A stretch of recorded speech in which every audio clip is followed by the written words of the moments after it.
Hello বন্ধুরা, আজকে রান্না করবো আমি চিকেন রেসিপি। রেসিপিটা কীরকম হয় তোমরা সবাই কমেন্ট করে জানাবে। তেল দিয়ে ভেজে নেব বন্ধুরা। আলুগুলো লাল লাল করে ভেজে নিয়েছি, এবার তুলে নেব।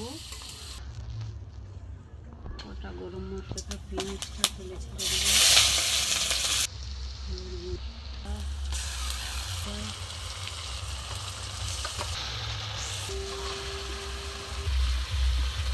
হয়ে গেছে, এবার জল দিয়ে দেবো।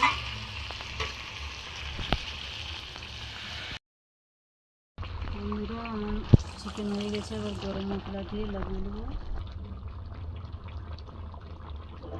রেসিপি হয়ে গেছে, কীরকম হয়েছে তোমরা সবাই লাইক, সাবস্ক্রাইব, শেয়ার করে। এই রান্নাটা কীরকম হয়েছে কমেন্ট করে